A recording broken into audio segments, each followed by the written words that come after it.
Hello and welcome to H academy. ನಾನು ನಿಮ್ಮ ಪ್ರೀತಮ್. ಇವತ್ತಿನ ದಿನಪತ್ರಿಕೆಗಳ ವಿಶ್ಲೇಷಣೆಗೆ ಸ್ವಾಗತ. ಇವತ್ತಿನ ಸಂಚಿಕೆಯನ್ನ ಪ್ರಾರಂಭ ಮಾಡೋಣ. ಮೊದಲನೇ ಸುದ್ದಿ ಹೇಳುತ್ತೆ, new law for contract farming.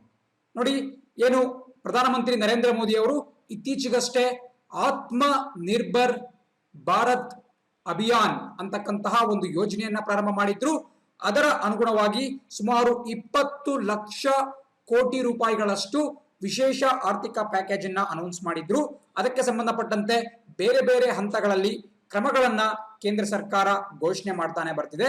So ಅದರ ಮೂರನೇ ಭಾಗವಾಗಿ ನಿನ್ನೆ ನಮ್ಮ ವಿತ್ತ ಸಚಿವೆ ನಿರ್ಮಲಾ ಸೀತಾರಾಮನ್ ಅವರು ಮತ್ತೊಂದಷ್ಟು ಕ್ರಮಗಳನ್ನ ನಿನ್ನೆ ಘೋಷಣೆ ಮಾಡಿದ್ದಾರೆ.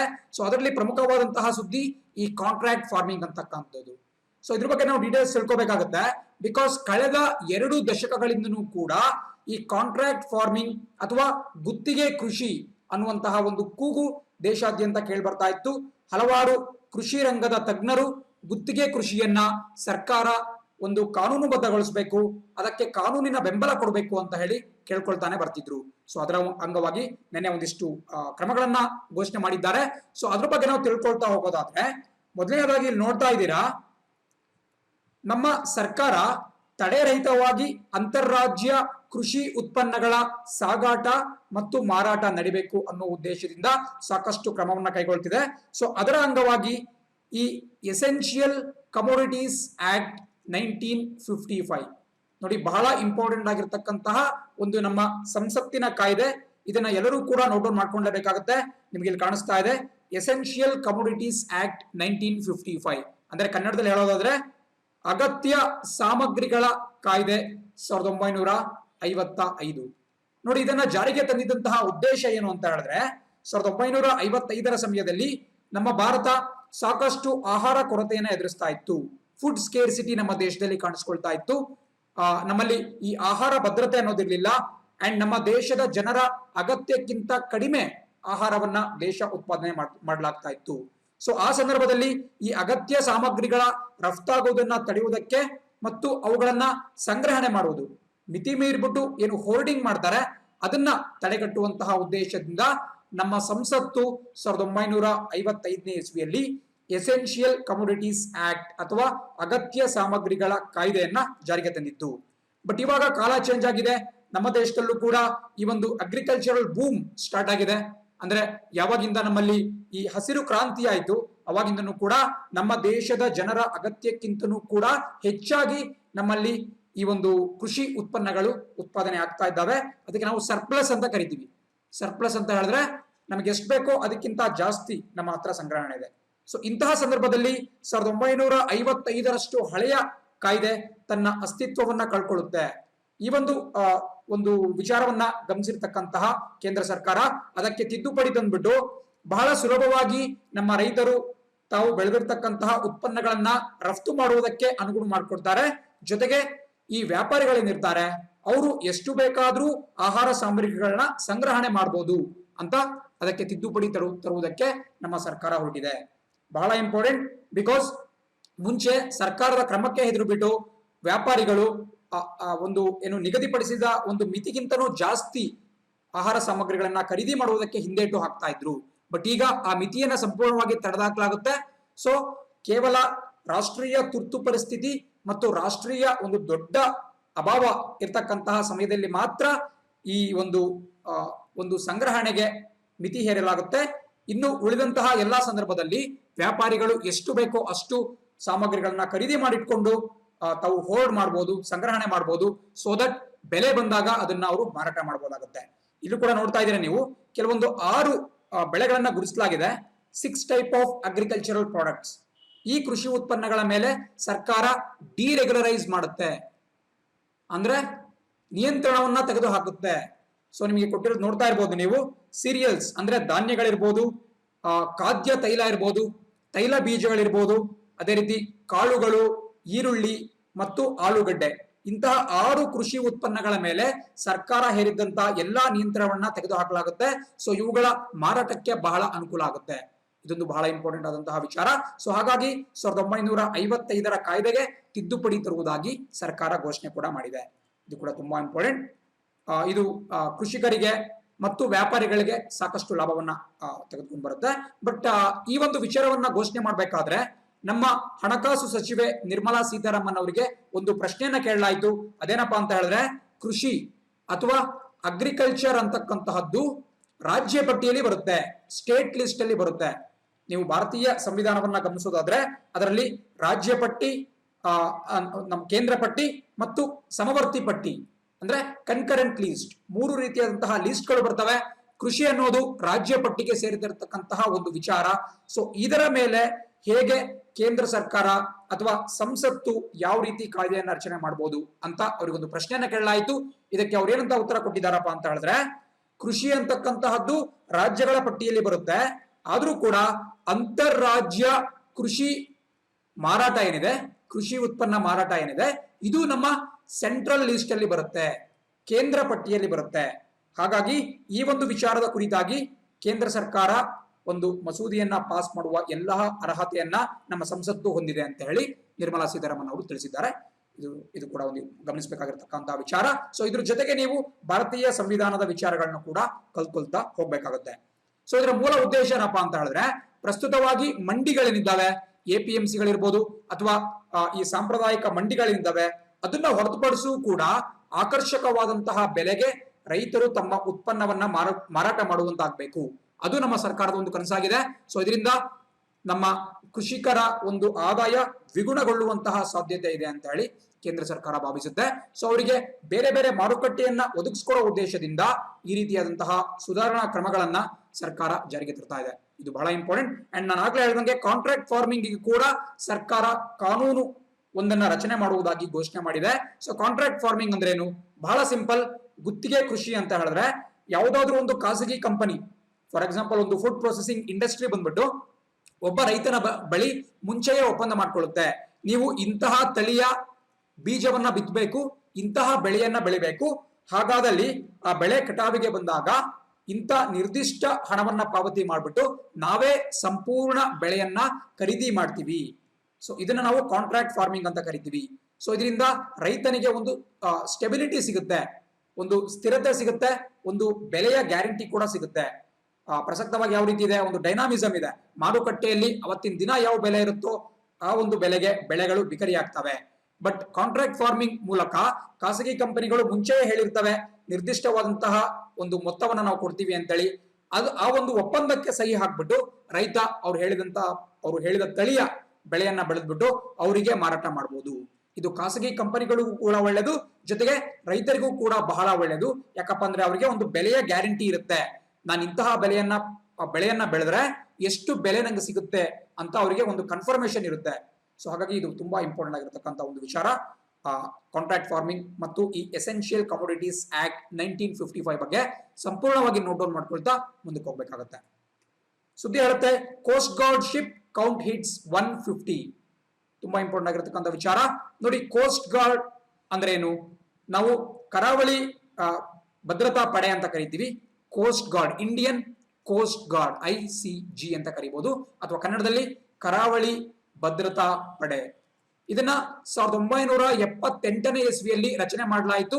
ನಮ್ಮ ಜಲಗಡಿ ಏನಿದೆ, ಭಾರತದ ಭೂಗಡಿಯನ್ನ ನೋಡ್ಕೊಳ್ಳಕ್ಕೆ ಭಾರತೀಯ ಸೇನೆ ಇದೆ, BSF ಇದೆ, ಇಂಡೋ ಟಿಬೇಟಿಯನ್ ಬಾರ್ಡರ್ ಪೊಲೀಸ್ ಇದೆ, ಸಶಸ್ತ್ರ ಸೀಮಾ ಬಲ್ ಮುಂತಾದಂತಹ ಸಶಸ್ತ್ರ ಪಡೆಗಳಿದ್ದಾವೆ.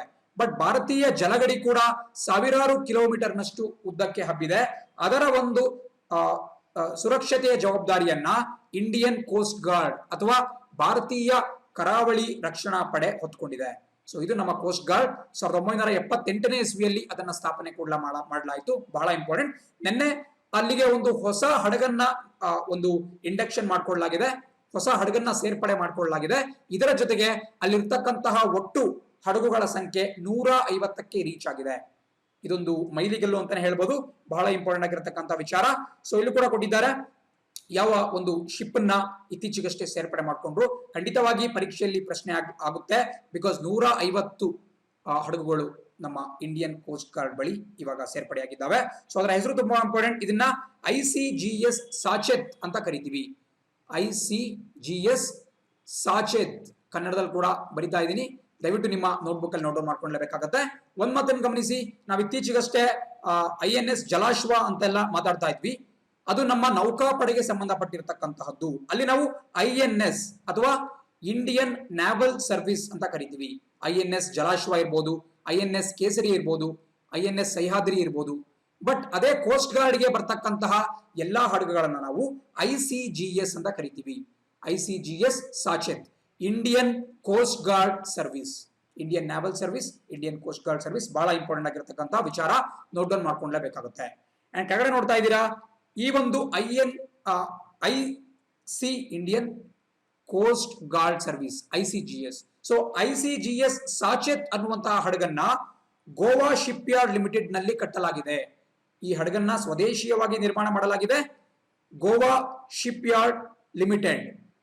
ಬಹಳ ಇಂಪಾರ್ಟೆಂಟ್, ದಯವಿಟ್ಟು ನೋಟ್ ಡೌನ್ ಮಾಡ್ಕೊಳ್ಳೇಬೇಕಾಗುತ್ತೆ.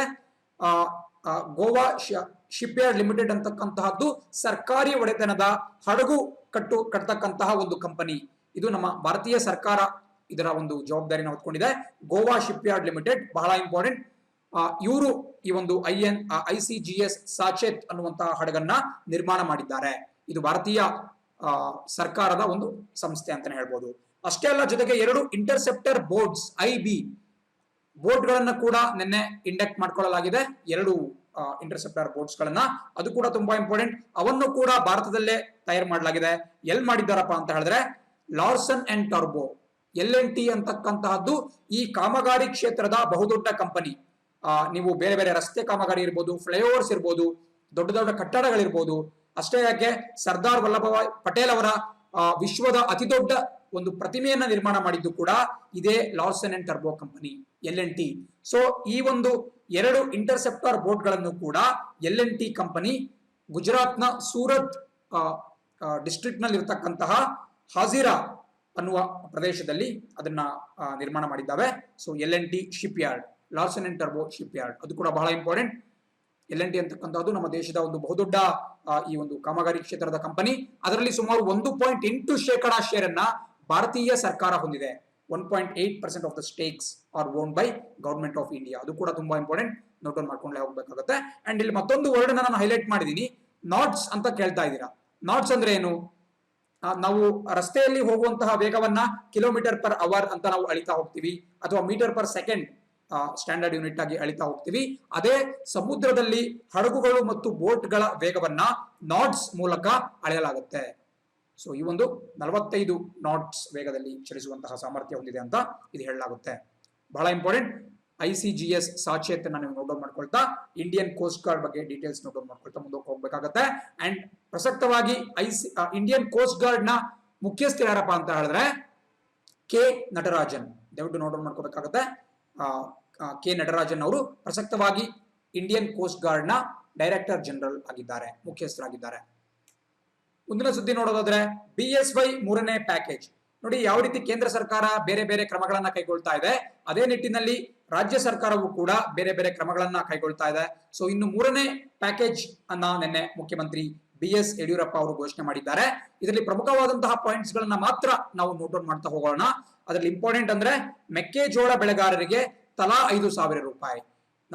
ನೀವು ನೋಡ್ತಾ ಇದ್ದೀರಾ, ನಮ್ಮ ರಾಜ್ಯದಲ್ಲಿ ಲಕ್ಷಾಂತರ ಮೆಕ್ಕೆಜೋಳ ಬೆಳೆದಿರ್ತಕ್ಕಂತಹ ರೈತರಿದ್ದಾರೆ. ಸುಮಾರು 10 ಲಕ್ಷ ಜನ ಇದ್ದಾರೆ. ಅವರೆಲ್ಲರಿಗೂ ಕೂಡ ತಲಾ 5,000 ರೂಪಾಯಿ ಹಣವನ್ನ ನಮ್ಮ ಸರ್ಕಾರ, ಅಂದ್ರೆ ಒಂದು ಬಾರಿ ಮಾತ್ರ, ಒನ್ ಟೈಮ್ ಬೆನಿಫಿಟ್, ಒಂದು ಬಾರಿ ಮಾತ್ರ ಇದನ್ನು ಕೊಡಲಾಗುತ್ತೆ. ಅಷ್ಟೇ ಅಲ್ಲ, 40,300 ಆಶಾ ಕಾರ್ಯಕರ್ತರೇನಿದ್ದಾರೆ, ಪ್ರಸಕ್ತವಾಗಿ ಕೊರೋನಾ ವಿರುದ್ಧ ಹೋರಾಡುವಂತಹ ಸೇನಾನಿಗಳ ಪಟ್ಟಿಯಲ್ಲಿ ಆಶಾ ಕಾರ್ಯಕರ್ತರು ಕೂಡ ಬರ್ತಾರೆ. ಅವರಿಗೂ ಕೂಡ ತಲಾ 3,000 ರೂಪಾಯಿ ಒಂದು ಬಾರಿ ನಮ್ಮ ರಾಜ್ಯ ಸರ್ಕಾರ ಪಾವತಿ ಮಾಡುತ್ತೆ. ಸೊ ಆಶಾ ಅಂದ್ರೆ ಕೂಡ ಬಹಳ ಇಂಪಾರ್ಟೆಂಟ್.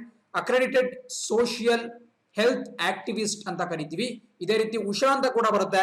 ನಗರ ಭಾಗಗಳಲ್ಲಿ ಕಾಣಿಸ್ಕೊಳ್ತಕ್ಕಂತಹ ಇವರು ವ್ಯಕ್ತಿಗಳು, ಇವರನ್ನು ನಾವು ಅರ್ಬನ್ ಸೋಷಿಯಲ್ ಹೆಲ್ತ್ ಆಕ್ಟಿವಿಸ್ಟ್ ಅಂತ ಕರಿತೀವಿ. ಅದೇ ಗ್ರಾಮೀಣ ಭಾಗದಲ್ಲಿ ಅಕ್ರೆಡಿಟೆಡ್ ಸೋಷಿಯಲ್ ಹೆಲ್ತ್ ಆಕ್ಟಿವಿಸ್ಟ್, ಆಶಾ ಕಾರ್ಯಕರ್ತರು. ಇವರು ನಾವು ಕೂಡ ನೋಡಿದ್ದೀವಿ ಯಾವ ರೀತಿ ಕೊರೋನಾ ವಿರುದ್ಧ ಹೋರಾಟದಲ್ಲಿ ಪರಿಣಾಮಕಾರಿಯಾದಂತಹ ಪಾತ್ರವನ್ನ ನಿಭಾಯಿಸ್ತಾ ಇದ್ದಾರೆ. ಸೊ ಅವರಿಗೂ ಕೂಡ 3,000 ರೂಪಾಯಿ ಕೊಡಲಾಗುತ್ತೆ. ಜೊತೆಗೆ ಈ ಆರೋಗ್ಯ ವಿಮೆ ಏನಿದೆ, ಕೊರೋನಾ ವೈರಸ್ ಸಂಬಂಧಪಟ್ಟಂತೆ ಇನ್ಶೂರೆನ್ಸ್ ಅನ್ನ ಏನು ಮಾಡಿಸಲಾಗುತ್ತೆ, ಆ ಒಂದು ಪಟ್ಟಿಯಲ್ಲಿ ಆಶಾ ಕಾರ್ಯಕರ್ತರ ಹೆಸರನ್ನು ಕೂಡ ಜಾಯಿನ್ ಮಾಡಲಾಗಿದೆ. ಸೊ ಇಂತಹ ಒಂದಷ್ಟು ಆರ್ಥಿಕ ಕ್ರಮಗಳನ್ನ ಸರ್ಕಾರ ಘೋಷಣೆ ಮಾಡಿದೆ. ಅಂಡ್ ಇಲ್ಲೂ ಕೂಡ ನೋಡ್ತಾ ಇದ್ದೀರಾ, ಮೆಕ್ಕೆಜೋಳಕ್ಕೆ ಕೇಂದ್ರ ಸರ್ಕಾರ ₹1,760 ಅಷ್ಟು ಬೆಂಬಲ ಬೆಲೆಯನ್ನ ಘೋಷಣೆ ಮಾಡಿದೆ. ಮಿನಿಮಮ್ ಸಪೋರ್ಟ್ ಪ್ರೈಸ್, MSP ಅಂತ ಕರಿತೀವಿ. ನೀವು ಅರ್ಥಶಾಸ್ತ್ರವನ್ನ ಓದ್ತಾ ಹೋದ್ರೆ ಎಕನಾಮಿಕ್ಸ್ ಅಲ್ಲಿ ಬಹುಮುಖ್ಯವಾದಂತಹ ಒಂದು ಟಾಪಿಕ್ ಮಿನಿಮಮ್ ಸಪೋರ್ಟ್ ಪ್ರೈಸ್, ಕನಿಷ್ಠ ಬೆಂಬಲ ಬೆಲೆ. ಇದು ಬಹುಕಾಲದ ಒಂದು ಡಿಮ್ಯಾಂಡ್ ಆಗಿತ್ತು. ನಮ್ಮ ಭಾರತೀಯ ಕೃಷಿ ರಂಗದಲ್ಲಿ ಕಂಪ್ಲೀಟ್ ಸುಧಾರಣೆಯನ್ನ ತರುವಂತಹ ಉದ್ದೇಶದಿಂದ ಈ MSP ಯನ್ನ ಘೋಷಣೆ ಮಾಡಲಾಗಿದೆ. ಸೊ ಇದರಿಂದ ರೈತರಿಗೆ ಅದಕ್ಕಿಂತ ಕಡಿಮೆ ಯಾವುದೇ ಒಬ್ಬ ವರ್ತಕ ಕೂಡ ಖರೀದಿ ಮಾಡಂಗಿಲ್ಲ. ಸೊ ಸದ್ಯಕ್ಕೆ ಸರ್ಕಾರ ₹1,760 ಮೆಕ್ಕೆಜೋಳಕ್ಕೆ ಬೆಲೆ ನಿಗದಿಪಡಿಸಿದೆ ಅಂತ ಹೇಳಿದ್ರೆ ಅದಕ್ಕಿಂತ ₹1 ಕಮ್ಮಿಯನ್ನು ಕೂಡ ಯಾರು ಪರ್ಚೇಸ್ ಮಾಡುವ ಹಾಗಿಲ್ಲ. ಇದು ಬಹಳ ಇಂಪಾರ್ಟೆಂಟ್. ಬಟ್ ಆದ್ರೂ ಕೂಡ APMCಗಳಲ್ಲಿ ಅಥವಾ ಇನ್ನಿತರ ಸ್ಥಳಗಳಲ್ಲಿ ಸರ್ಕಾರ ಘೋಷಣೆ ಮಾಡಿರತಕ್ಕಂತಹ ಒಂದು ಮಿನಿಮಮ್ ಸಪೋರ್ಟ್ ಪ್ರೈಸ್ ಗಿಂತನೂ ಕಡಿಮೆ ದರದಲ್ಲಿ ಖರೀದಿ ಮಾಡಲಾಗುತ್ತೆ, ರೈತರನ್ನ ಶೋಷಣೆ ಮಾಡಲಾಗುತ್ತೆ. ಇದಕ್ಕೆ ಸಂಬಂಧಪಟ್ಟಂತೆ ನಮ್ಮ ಸರ್ಕಾರ ಗಮನ ಹರಿಸಲೇಬೇಕಾಗುತ್ತೆ. ಅಂಡ್ ಇದರೊಂದಿಗೆ ಮುಂದಿನ ಸುದ್ದಿ ನೋಡ್ತಾ ಹೋಗೋಣ. ಸೊ ಇವತ್ತು ದ ಹಿಂದೂ ಪತ್ರಿಕೆಯಲ್ಲಿ ಬಂದಿರತಕ್ಕಂತಹ ಒಂದು ಎಡಿಟೋರಿಯಲ್ ಇದು ಹೇಳುತ್ತೆ ಟಾಸ್ಮಾಕ್ ಟ್ರಿಬ್ಯುಲೇಷನ್ಸ್ ಅಂತ ಹೇಳಿ. ನೋಡಿ, ಟಾಸ್ಮಾಕ್ ಅಂತ ನೀವು ಇತ್ತೀಚೆಗಷ್ಟೇ ಬಹಳ ದಿನಗಳಿಂದ ಕೇಳ್ತಾ ಇದ್ದೀರಾ, ಅದ್ರ ಬಗ್ಗೆ ಕೂಡ ಹೇಳ್ಬಿಡ್ತೀನಿ. ಟಾಸ್ಮಾಕ್ ಅಂತಕ್ಕಂತಹದ್ದು ತಮಿಳುನಾಡು ರಾಜ್ಯ ಸರ್ಕಾರದ ಒಂದು company, Tamil Nadu state marketing corporation ಅಂತ ಕರಿಬಹುದು. ಎಲ್ಲರೂ ಕೂಡ ನೋಟ್ ಡೌನ್ ಮಾಡ್ಕೋಬೇಕಾಗುತ್ತೆ. ಯಾವುದೇ ಪರೀಕ್ಷೆಗಳಲ್ಲಿ ಇದರ ಬಗ್ಗೆ ಕೂಡ ಕೇಳಬಹುದಾಗುತ್ತೆ. ಸೊ ಟಾಸ್ಮಾಕ್ ಅಂತ ಹೇಳಿದ್ರೆ ತಮಿಳುನಾಡು ಸ್ಟೇಟ್ ಮಾರ್ಕೆಟಿಂಗ್ ಕಾರ್ಪೊರೇಷನ್ ಅಥವಾ ತಮಿಳುನಾಡು ರಾಜ್ಯ ಮಾರುಕಟ್ಟೆ ಅಥವಾ ಮಾರಾಟ ನಿಗಮ ಅಂತ ಕರಿಬಹುದು. ಸೊ ಇದು ಏನಕ್ಕೆ ಸಂಬಂಧಪಟ್ಟಿದೆಯಪ್ಪ ಅಂತ ಹೇಳಿದ್ರೆ ಇಡೀ ತಮಿಳುನಾಡು ರಾಜ್ಯದಲ್ಲಿ ಆಲ್ಕೋಹಾಲ್ ಏನ್ ಬರುತ್ತೆ ಅಥವಾ ನಾವು ಮದ್ಯ ಅಂತ ಏನ್ ಕರಿತೀವಿ, ಆ ಮದ್ಯದ ಮಾರಾಟದ ಸಂಪೂರ್ಣ ಹೊಣೆಯನ್ನು ವಹಿಸಿಕೊಂಡಿರ್ತಕ್ಕಂತಹದ್ದು ಟಾಸ್ಮಾಕ್. ಇದಕ್ಕೆ ನಾವು ಮೊನೋಪಲಿ ಅಂತ ಕರಿತೀವಿ. ಮೊನೋಪಲಿ ಅಂತ ಹೇಳಿದ್ರೆ ಏಕಸ್ವಾಮ್ಯ. ಇಡೀ ತಮಿಳುನಾಡು ರಾಜ್ಯದಲ್ಲಿ ಮದ್ಯವನ್ನ ಮಾರಾಟ ಮಾಡುವುದಕ್ಕೆ ಲೈಸೆನ್ಸ್ ಇರತಕ್ಕಂತಹದ್ದು ಕೇವಲ ಟಾಸ್ಮಾಕ್ ಅಂಗಡಿಗಳಿಗೆ ಮಾತ್ರ. ಅಂಡ್ ಇದು ನೇರವಾಗಿ ಸರ್ಕಾರದ ಆಡಳಿತಕ್ಕೆ ಒಳಪಟ್ಟಿದೆ. ಬಟ್ ಇತ್ತೀಚೆಗಷ್ಟೇ ಒಂದು ಪ್ರಾಬ್ಲಮ್ ಆಗಿತ್ತು. ಮೊನ್ನೆ ಏನು ದೇಶಾದ್ಯಂತ ಮದ್ಯ ಮಾರುಕಟ್ಟೆಗೆ ಮುಕ್ತವಂತಹ ಅವಕಾಶ ಕೊಡಲಾಯಿತು. ಅವಾಗ ಟಾಸ್ಮಾಕ್ ಕೂಡ ತನ್ನ ಅಂಗಡಿಗಳನ್ನ ಓಪನ್ ಮಾಡಿಬಿಟ್ಟು ಮದ್ಯ ಮಾರಾಟ ಮಾಡ್ತಾ ಇತ್ತು. ಬಟ್ ಆ ಸಂದರ್ಭದಲ್ಲಿ ಸಾಮಾಜಿಕ ಅಂತರ ಕಾಯ್ದುಕೊಳ್ತಾ ಇರಲಿಲ್ಲ, ಸಾಕಷ್ಟು ನ್ಯೂಸೆನ್ಸ್ ಅನ್ನ ಕ್ರಿಯೇಟ್ ಮಾಡ್ತಾ ಇದ್ರು. ಇದನ್ನ ಗಮನಿಸಿದಂತಹ ಮಡ್ರಾಸ್ ಹೈಕೋರ್ಟ್ ಒಂದು ಆದೇಶವನ್ನ ಹೊರಡಿಸ್ತು. ಅದೇನಪ್ಪಾ ಅಂತ ಹೇಳಿದ್ರೆ ಟಾಸ್ಮಾಕ್ ತನ್ನ ಅಂಗಡಿಗಳಲ್ಲಿ ಮದ್ಯವನ್ನ ಮಾರಾಟ ಮಾಡುವಂತಿಲ್ಲ, ಹಾಗೇನಾದ್ರೂ ಅವ್ರು ಮಾರಾಟ ಮಾಡಬೇಕು ಅಂತ ಹೇಳಿದ್ರೆ ಆನ್ಲೈನ್ ನಲ್ಲಿ ಮಾರಾಟ ಮಾಡಬೇಕು ಅಂತ ಒಂದು ಆದೇಶವನ್ನ ಹೊರಡಿಸ್ತು. ಈ ಆದೇಶ ತಮಿಳುನಾಡು ರಾಜ್ಯಾದ್ಯಂತ ಸಂಚಲನವನ್ನ ಸೃಷ್ಟಿಸಿತು. ಅಂಡ್ ಅಲ್ಲಿನ ಸರ್ಕಾರ ಸುಪ್ರೀಂ ಕೋರ್ಟ್ ನ ಮೊರೆ ಕೂಡ ಹೋಯ್ತು, ಮದ್ಯ ಮಾರಾಟಕ್ಕೆ ಅವಕಾಶ ಮಾಡಿಕೊಡಿ ಅಂತೇಳಿ.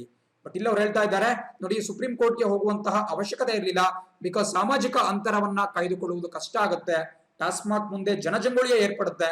ಸೊ ಹಾಗಾಗಿ ಮಡ್ರಾಸ್ ಹೈಕೋರ್ಟ್ ನ ಆದೇಶ ಸರಿಯಾಗಿತ್ತು. ಬಟ್ ಆನ್ಲೈನ್ ನಲ್ಲಿ ಕೂಡ ಮದ್ಯ ಮಾರಾಟ ಮಾಡಬಹುದಾಗಿತ್ತು. ಬಟ್ ಯಾಕೆ ಅಲ್ಲಿನ ರಾಜಕಾರಣಿಗಳು ಆನ್ಲೈನ್ ನಲ್ಲಿ ಮಾರಾಟ ಮಾಡೋದಕ್ಕೆ ವಿರೋಧ ವ್ಯಕ್ತಪಡಿಸಿದ್ದಾರೆ, ಟಾಸ್ಮಾಕ್ ನ ಅಂಗಡಿಗಳನ್ನ ಓಪನ್ ಮಾಡಬೇಕು ಅಂತ ಹೇಳಿದ್ದಾರೆ? ಈ ಒಂದು ವಿಚಾರವನ್ನ ಸೂಕ್ಷ್ಮವಾಗಿ ಗಮನಿಸ್ತಾ ಹೋಗೋದಾದ್ರೆ ಒಂದ್ ಮಾತು ನೆನ್ಪಿಟ್ಕೋಬೇಕು, ಟಾಸ್ಮಾಕ್ ನಲ್ಲಿ ಕೆಲಸ ಮಾಡತಕ್ಕಂತಹ ಉದ್ಯೋಗಿಗಳು ಪ್ರತಿ ಒಂದು ಮದ್ಯದ ಬಾಟಲ್ ಮೇಲೆ ₹5 ಎಕ್ಸ್ಟ್ರಾ ಪಡಿತಾ ಇದ್ರು. ಸೊ ಎಷ್ಟು ಆಗ್ತಿತ್ತಪ್ಪ ಅಂದ್ರೆ ಇದು ಇಡೀ ರಾಜ್ಯದಲ್ಲಿರ್ತಕ್ಕಂತಹ ಎಲ್ಲಾ ಅಂಗಡಿಗಳನ್ನ ಸೇರ್ಬಿಟ್ಟು ಕೋಟ್ಯಂತರ ರೂಪಾಯಿಯಷ್ಟು ಆಗ್ತಾ ಇತ್ತು. ಇದರ ಒಂದು ಪಾಲು ಉನ್ನತ ಮಟ್ಟದ ರಾಜಕಾರಣಿಗಳು ಮತ್ತು ಅಧಿಕಾರಿಗಳಿಗೂ ಕೂಡ ಹೋಗ್ತಾ ಇತ್ತು. ಆ ಒಂದು ಉದ್ದೇಶದಿಂದನೇ ಟಾಸ್ಮಾಕ್ ಅನ್ನ ಬಂದ್ ಮಾಡಿ ಅಂತ ಹೇಳಿ ಅಲ್ಲಿನ ಮಡ್ರಾಸ್ ಹೈಕೋರ್ಟ್ ಕೊಟ್ಟಿರತಕ್ಕಂತಹ ಆದೇಶದ ವಿರುದ್ಧ ಅಲ್ಲಿನ ಸರ್ಕಾರ ಸುಪ್ರೀಂ ಕೋರ್ಟ್ ನ ಬಾಗಿಲು ತಟ್ಟಿದೆ ಅಂತಾನೆ ಹೇಳಲಾಗ್ತಾ ಇದೆ. ಸೊ ಈ ಸಂಪೂರ್ಣ ಡೀಟೇಲ್ಸ್ ಅನ್ನ ಈ ಒಂದು ಆರ್ಟಿಕಲ್ ಅಲ್ಲಿ ಕೊಟ್ಟಿದ್ದಾರೆ.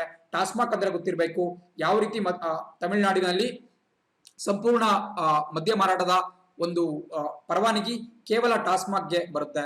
ಅಂಡ್ ಯಾವ ರೀತಿಯಲ್ಲಿ ರಾಜಕಾರಣಿಗಳು ಈ ಒಂದು ಆದೇಶದ ವಿರುದ್ಧವಾಗಿ ಇದ್ದಾರೆ ಅನ್ನೋದನ್ನು ಕೂಡ ನಾವು ನೆನ್ಪಿಟ್ಕೋಬೇಕಾಗುತ್ತೆ. ಇದೊಂದು ನಮ್ಮ ಸುತ್ತಮುತ್ತ ನಡೀತಿರ್ತಕ್ಕಂತಹ ಪ್ರಮುಖವಾದಂತಹ ಘಟನೆಗಳು, ಇವುಗಳ ಸಂಪೂರ್ಣ ಒಂದು ನಾಲೆಡ್ಜ್ ನಮಗಿರ್ಬೇಕಾಗುತ್ತೆ. ಮುಂದಿನ ಸುದ್ದಿ ನೋಡ್ತಾ ಹೋಗೋಣ. ಅಜಾನ್ ವೇಳೆ ಧ್ವನಿವರ್ಧಕ ಬಳಕೆ ಸಲ್ಲ. ನೋಡಿ, ನಿನ್ನೆ ಉತ್ತರ ಪ್ರದೇಶದ ಅಲಹಾಬಾದ್ ಹೈಕೋರ್ಟ್ ಒಂದು ಆದೇಶವನ್ನು ಹೊರಡಿಸಿದೆ. ಅಲಹಾಬಾದ್, ನಾನು ಹಿಂದೆ ಕೂಡ ಹೇಳಿದ್ದೇನೆ, ಇಡೀ ನಮ್ಮ ಭಾರತ ದೇಶದ ಅತಿ ದೊಡ್ಡ ಹೈಕೋರ್ಟ್ ಯಾವ್ದಪ್ಪ ಅಂತ ಹೇಳಿದ್ರೆ ಉತ್ತರ ಪ್ರದೇಶದ ಅಲಹಾಬಾದ್ ಹೈಕೋರ್ಟ್. ಸುಮಾರು 160 ಜನ ನ್ಯಾಯಾಧೀಶರು ಅಲ್ಲಿ ಕಾರ್ಯನಿರ್ವಹಣೆ ಮಾಡ್ತಾರೆ. ಸೊ ನಮ್ಮ ದೇಶದ ಅತಿ ದೊಡ್ಡ ಒಂದು ಹೈಕೋರ್ಟ್ ಆಗಿದೆ ಅಲಹಾಬಾದ್. ಅಂದ್ರೆ ಇತ್ತೀಚೆಗಷ್ಟೇ ಅದರ ಹೆಸರನ್ನ ಅಲ್ಲಿನ ಮುಖ್ಯಮಂತ್ರಿ ಪ್ರಯಾಗ್ ರಾಜ್ ಅಂತ ಹೇಳಿ ಬದಲಾಯಿಸಿದ್ದಾರೆ. ಬಟ್ ಆದ್ರೂ ಕೂಡ ಅಲ್ಲಿನ ಹೈಕೋರ್ಟ್ ನ ಹೆಸರು ಅಲಹಾಬಾದ್ ಹೈಕೋರ್ಟ್ ಅಂತಾನೆ ಇರುತ್ತೆ. ಅಲ್ಲಿ ಒಂದು ಕೇಸ್ ನಡೀತಾ ಇತ್ತು. ಆ ಒಂದು ಕೇಸ್ ನ ವಿಚಾರಣೆ ನಡೆಸ್ಬಿಟ್ಟು ಅಲಹಾಬಾದ್ ಹೈಕೋರ್ಟ್ ತೀರ್ಪನ್ನ ಕೊಟ್ಟಿದೆ. ಅದೇನಪ್ಪಾ ಅಂತ ಹೇಳಿದ್ರೆ, ಮುಸಲ್ಮಾನರು ಏನು ಮಸೀದಿಗಳ ಮೇಲಿಂದ ಅಜಾನ್ ಘೋಷಣೆಯನ್ನ ಏನು ಮಾಡ್ತಾರೆ ಪ್ರತಿನಿತ್ಯ, ಅಲ್ಲಿಗೆ ಧ್ವನಿವರ್ಧಕವನ್ನ ಬಳಕೆ ಮಾಡುವಂತಿಲ್ಲ ಅಂತ ಹೇಳಿ ಒಂದು ಆದೇಶವನ್ನು ಹೊರಡಿಸಿದೆ. ಧ್ವನಿವರ್ಧಕ ಅಂತ ಹೇಳಿದ್ರೆ ಮೈಕ್ ಅಥವಾ ನಾವು ಆಂಪ್ಲಿಫೈಯರ್ ಅಂತ ಹೇಳ್ತೀವಿ, ಈ ಒಂದು ಶಬ್ದವನ್ನ ಹೆಚ್ಚಿಸತಕ್ಕಂತಹ ಉಪಕರಣಗಳು. ಬಟ್ ಯಾವುದೇ ರೀತಿಯಾದಂತಹ ಆಂಪ್ಲಿಫೈಯರ್ ಅನ್ನ ಬಳಸಬಾರದು ಅಂತ ಹೇಳಿ ಅಲಹಾಬಾದ್ ಹೈಕೋರ್ಟ್ ಆದೇಶವನ್ನು ಹೊರಡಿಸಿದೆ. ಯಾಕಪ್ಪ ಅಂದ್ರೆ ಅವ್ರು ಹೇಳ್ತಾರೆ, ಅಜಾನ್ ಮಾಡುವುದು ಮುಸ್ಲಿಂ ಧರ್ಮದ ಒಂದು ಮೂಲಭೂತ ಹಕ್ಕಾಗಿದೆ, ಅದು ನಿಜ. ಬಟ್ ಹಾಗಂತ ಈ ಆಂಪ್ಲಿಫೈಯರ್ ಅಥವಾ ಮೈಕ್ ಅನ್ನ ಬಳಸ್ಬಿಟ್ಟು ಅಜಾನ್ ಮಾಡುವುದು ಅವರ ಮೂಲಭೂತ ಹಕ್ಕಲ್ಲ ಅಂತ ಹೇಳಿ ಸ್ಪಷ್ಟಪಡಿಸಿದೆ. ಬಿಕಾಸ್ ನಮ್ಮ ಭಾರತದ ಸಂವಿಧಾನದ 25ನೇ ವಿಧಿಯ ಅಡಿಯಲ್ಲಿ, ಆರ್ಟಿಕಲ್ 25 ಅಡಿಯಲ್ಲಿ ಧಾರ್ಮಿಕ ಸ್ವಾತಂತ್ರ್ಯವನ್ನ ಕೊಡಲಾಗುತ್ತೆ. ಸೊ ಬೇರೆ ಧರ್ಮೀಯ ಒಂದು ಅಜಾನ್ನ ಶಬ್ದವನ್ನ ಕೇಳಿಸಿಕೊಳ್ಳುವಂತೆ ಒತ್ತಡ ಹೇರುವುದು ಸಮಂಜಸವಲ್ಲ ಅಂತ ಹೇಳಿ ಈ ಒಂದು ಹೈಕೋರ್ಟ್ ನ ತೀರ್ಪು ಅಭಿಪ್ರಾಯ ಪಡ್ತಾ ಇದೆ. ಸೊ ಹಾಗಾಗಿ ಅಜಾನ್ ವೇಳೆ ಧ್ವನಿವರ್ಧಕ ಬಳಕೆ ಸಲ್ಲ ಅಂತ ಹೇಳಿ ಒಂದು ಆದೇಶವನ್ನು ಹೊರಡಿಸಿದ್ದಾರೆ. ಬಟ್ ಆದ್ರೂ ಕೂಡ ಮೌಲ್ವಿಗಳು ಮಸೀದಿಗಳ ಮೇಲೆ ನಿಂತ್ಬಿಟ್ಟು ಮಾನವ ಸಹಜವಾದಂತಹ ಧ್ವನಿಯಲ್ಲಿ ಬೇಕಾದ್ರೆ ಅಜಾನ್ ಅನ್ನ ಹೇಳ್ಬೋದು, ಶಬ್ದವನ್ನ ಹೊರಡಿಸಬಹುದು. ಬಟ್ ಆರ್ಟಿಫಿಷಿಯಲ್ ಆಗಿ ಆಂಪ್ಲಿಫೈಯರ್ ಅಥವಾ ಮೈಕ್ ಅನ್ನ ಬಳಸಬಾರದು ಅಂತ ಹೇಳಿ ಈ ಒಂದು ಆದೇಶ ಹೇಳುತ್ತೆ. ನೋಡ್ಬೇಕು ಇದು ಎಷ್ಟರ ಮಟ್ಟಿಗೆ ಒಂದು ಕಾರ್ಯಾಚರಣೆಗೆ ಬರುತ್ತೆ ಅಂತ ಹೇಳಿ ಕಾದ್ ನೋಡ್ಬೇಕಾಗುತ್ತೆ. ಇದು ಬಹಳ ಇಂಪಾರ್ಟೆಂಟ್, ನೋಟ್ ಮಾಡ್ಕೊಳ್ತಾನೆ ಮುಂದೆ ಹೋಗ್ಬೇಕಾಗುತ್ತೆ. ಸುದ್ದಿ ಹೇಳುತ್ತೆ, centre borrows another $1 billion from World Bank for COVID-19 relief. ನೋಡಿ, ಇತ್ತೀಚೆಗಷ್ಟೇ ನಮ್ಮ ಭಾರತ ವಿಶ್ವ ಬ್ಯಾಂಕ್ ನಿಂದ ವರ್ಲ್ಡ್ ಬ್ಯಾಂಕ್ ನಿಂದ $1 billion ಅಷ್ಟು ಹಣವನ್ನ ಸಾಲವನ್ನಾಗಿ ಪಡೆದಿದ್ದು, ಅದರ ಬಳಿಕ ಮತ್ತೊಮ್ಮೆ $1 billion ಅಷ್ಟು ಹಣವನ್ನ ಪಡಿತಾ ಇದೆ. 1 billion ಅಂತ ಹೇಳಿದ್ರೆ 100 ಕೋಟಿ. ಸೊ $100 ಕೋಟಿ ಅಷ್ಟು ಹಣವನ್ನ ಭಾರತ ಸಾಲವನ್ನಾಗಿ ವಿಶ್ವ ಬ್ಯಾಂಕ್ ನಿಂದ ಪಡಿತಾ ಇದೆ. ಬಹಳ ಪ್ರಮುಖವಾದಂತಹ ಸುದ್ದಿ.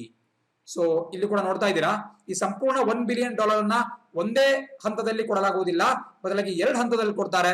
ಮೊದಲನೇ ಹಂತದಲ್ಲಿ $750 million ಅಷ್ಟು ಹಣವನ್ನ ಕೊಡ್ತಾರೆ. ಈ ಹಣವನ್ನ ಪ್ರಧಾನಮಂತ್ರಿ ಗರೀಬ್ ಕಲ್ಯಾಣ್ ಯೋಜನೆ ಏನಿದೆ ಅದರ ಮೂಲಕ ಉಚಿತವಾದಂತಹ ದವಸ ಧಾನ್ಯ ಕೊಡೋದಿರ್ಬೋದು, ಅಥವಾ ಫಲಾನುಭವಿಗಳ ಖಾತೆಗೆ ನೇರವಾಗಿ ಹಣವನ್ನ ಸಂದಾಯ ಮಾಡುವಂತ ಪ್ರಕ್ರಿಯೆಗಳಿರ್ಬೋದು, ಮುಂತಾದಂತಹ ಕ್ರಮಗಳಿಗೆ ಬಳಸಲಾಗುತ್ತೆ. ಅಂಡ್ ಉಳಿದ $250 million 2020 ಜುಲೈ ನಂತರದಲ್ಲಿ ಕೊಡಲಾಗುತ್ತೆ, ಅವಾಗ ಬರ್ತಕ್ಕಂತಹ ಖರ್ಚುಗಳನ್ನ ನಿಭಾಯಿಸಕ್ಕಾಗಿ. ಸೊ ಅದನ್ನ ವಿಶ್ವ ಬ್ಯಾಂಕ್ ನಿಂದ ಭಾರತ ಸಾಲವನ್ನಾಗಿ ಪಡಿತಾ ಇದೆ. ಸೊ ಬಹಳ ಇಂಪಾರ್ಟೆಂಟ್, ನೋಟ್ ಮಾಡ್ಕೊಳ್ಳಬೇಕಾಗುತ್ತೆ. ಅಂಡ್ ಪ್ರಸಕ್ತವಾಗಿ ವಿಶ್ವ ಬ್ಯಾಂಕ್ ನ ಮುಖ್ಯಸ್ಥ ಯಾರಪ್ಪ ಅಂತ ಹೇಳಿದ್ರೆ ಅಮೆರಿಕ ಮೂಲದ ಡೇವಿಡ್ ಮಾಲ್ಪಾಸ್ ಅವರು. ಇವರು ಡೊನಾಲ್ಡ್ ಟ್ರಂಪ್ ಅವರ ಒಬ್ಬ ಬಲಗೈ ಬಂಟ ಅಂತಾನೆ ಹೇಳ್ಬೋದು. ಇವರು ಪ್ರಸಕ್ತವಾಗಿ ವಿಶ್ವ ಬ್ಯಾಂಕ್ ನ ಮುಖ್ಯಸ್ಥರಾಗಿ ನಿರ್ವಹಿಸ್ತಾ ಇದ್ದಾರೆ. ಮುಂದಿನ ಸುದ್ದಿ ನೋಡ್ತಾ ಹೋಗೋಣ. ಸುದ್ದಿ ಹೇಳುತ್ತೆ, ರಾಗಿ ಅರಿಶಿಣಕ್ಕೆ ಗ್ಲೋಬಲ್ ಬ್ರ್ಯಾಂಡ್. ನೋಡಿ, ಇದು ಕನ್ನಡ ದಿನಪತ್ರಿಕೆಯಲ್ಲಿ ಬಂದಿರತಕ್ಕಂತಹ ಮತ್ತೊಂದು ಸುದ್ದಿ. ನಿನ್ನೆ ನಿರ್ಮಲಾ ಸೀತಾರಾಮನ್ ಅವರು ಮಾತಾಡಬೇಕಾದ್ರೆ ಭಾರತೀಯ ಒಂದಷ್ಟು ಐಟಮ್ಸ್ ಗಳಿಗೆ ಉತ್ತಮವಾದಂತಹ ಗ್ಲೋಬಲ್ ಬ್ರ್ಯಾಂಡಿಂಗ್ ಅನ್ನ ಮಾಡಬೇಕು ಅಂತ ಕೂಡ ಹೇಳಿದ್ದಾರೆ. ನೋಡಿ, ನಾವೆಲ್ಲರೂ ಕೂಡ ವಿದೇಶಗಳಲ್ಲಿ ಬೆಳೆಯಲಾಗುವಂತಹ ಓಟ್ಸ್ ಅನ್ನ ನೋಡಿರ್ತೀವಿ, ಯಾವ ರೀತಿ ಆಕರ್ಷಕವಾದಂತಹ ಪ್ಯಾಕೆಟ್ಗಳಲ್ಲಿ ಭಾರತದಲ್ಲೂ ಕೂಡ ಸೇಲ್ ಮಾಡಲಾಗುತ್ತೆ. ಬಟ್ ನಮ್ಮಲ್ಲೇ ಬೆಳೀತಕ್ಕಂತಹ ಅದಕ್ಕಿಂತಲೂ ಹೆಚ್ಚು ಪೋಷಕಾಂಶಗಳಿರ್ತಕ್ಕಂತಹ ರಾಗಿ ಇರ್ಬೋದು, ಅಥವಾ ನವಣೆ, ಸಜ್ಜೆ ಮುಂತಾದಂತಹ ಕಿರುಧಾನ್ಯಗಳು ಅಥವಾ ಸಿರಿಧಾನ್ಯಗಳ ಬಗ್ಗೆ ನಾವು ತಲೆ ಕೆಡಿಸ್ಕೊಳ್ಳಲ್ಲ.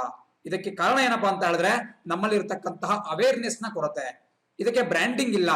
ಒಂದು ಉತ್ತಮವಾದಂತಹ ಬ್ರ್ಯಾಂಡ್ ಅನ್ನ ಕ್ರಿಯೇಟ್ ಮಾಡ್ಬಿಟ್ರೆ ಜಾಗತಿಕವಾಗಿ ರಾಗಿ ಇರ್ಬೋದು, ನವಣೆ ಇರ್ಬೋದು, ಸಜ್ಜೆ ಇರ್ಬೋದು, ಮುಂತಾದಂತಹ ಸಿರಿಧಾನ್ಯಗಳು ಅಥವಾ ಮಿಲೆಟ್ಸ್ ಅಂತ ಕರಿತೀವಿ, ಇವುಗಳು ಜಾಗತಿಕ ಒಂದು ಪ್ರಖ್ಯಾತಿಯನ್ನ ಪಡಿತವೆ. ಮತ್ತೆ ಇವುಗಳನ್ನ ಬೆಳೀತಕ್ಕಂತಹ ರೈತನಿಗೆ ಸೂಕ್ತವಾದಂತಹ ಬೆಲೆ ಸಿಗುತ್ತೆ.